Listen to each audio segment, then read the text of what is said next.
Good morning. আজকে পোখারায় আমরা third day. এখন ঘুম থেকে উঠে আসলাম ব্রেকফাস্ট করতে। ব্রেকফাস্টের জন্য ওয়েট করছি।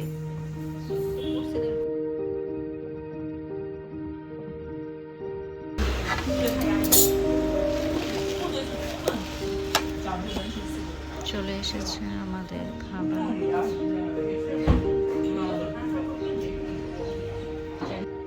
আমরা এখন নিজেদের হাতে বানানো কফি পান করছি। আমাদের ভিউটা ভীষণ পানি তো আমাদের ভিউটা ভীষণ সুন্দর। চা পান করতে করতে আমার ঠিক মনে পড়ছিল ঠাকুর বাড়ির অন্দরমহলের মেয়েদের কথা। ওরাও বুঝি এরকম কোনো সময়ে দোতলায় বসে ঘরে বসে আড্ডা দিত, চা খেত, আর বাইরেটা দেখতে ঠিক এরকম লাগতো। মানে আমি মনে মনে ভাবছিলাম, ইমাজিন করছিলাম। সে যাই হোক, আমরা সারঙ্গকোট যাচ্ছি সানরাইজ পয়েন্ট। যদিও সানরাইজ পয়েন্টে যেতে হয় ভোরবেলা, মানে মূলত হিমালয়ের চূড়া দেখার জন্য, বাট আমরা তো সেটা ইন্টারেস্ট ছিলাম না, তাই একটু লেজি অলসভাবেই বের হয়েছি। So let's explore sunrise point.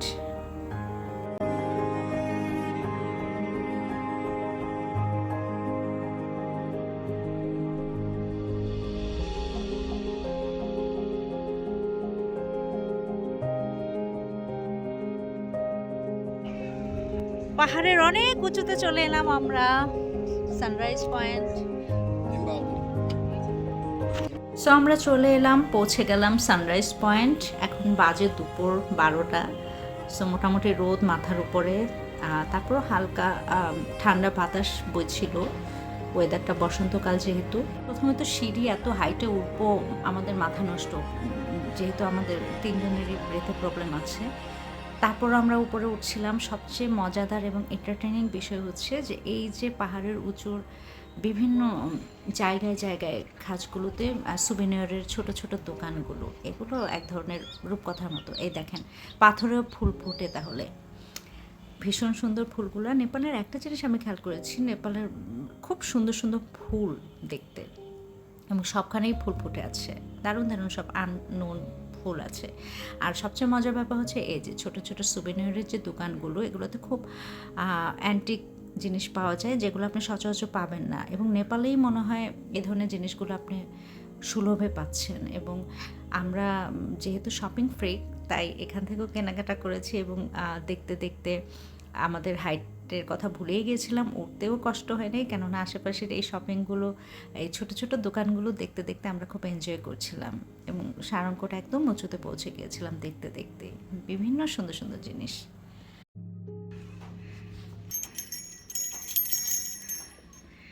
এটা কিউট।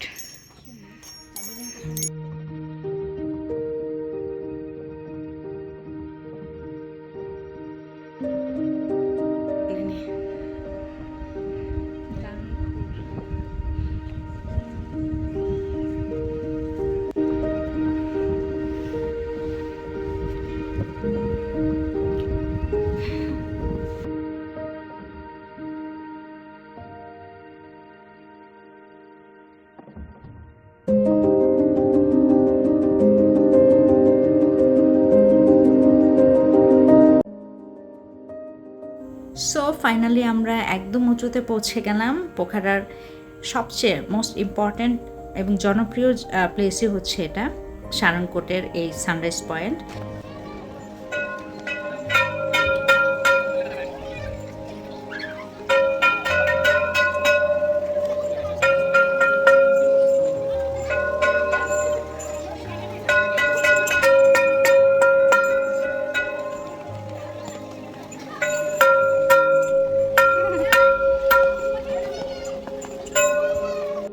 সারঙ্গকোটের এই সানরাইজ পয়েন্ট থেকে মূলত ভোরবেলা অন্নপূর্ণা পর্বতমালা এবং ধৌলাগিরি এবং মাছাপুচ্ছের উপর যে সূর্যের সোনালি আলোটা পড়ে, সেই চমৎকার দৃশ্য দেখার জন্যই মূলত এখানে ভোরবেলা সবাই আসে। এবং আমরা সেই অসাধারণ দৃশ্যটাই মিস করেছি। এই যে কারুকার্য খচিত পিতলের নল রয়েছে, যা নেপালের সাধারণত হিতি নামে পরিচিত, এবং এগুলো সরাসরি ঝর্ণা কিংবা সমুদ্র থেকে পানিটা আসে, এবং পানিটা এত স্বচ্ছ, এত আরামদায়ক, এত ঠান্ডা।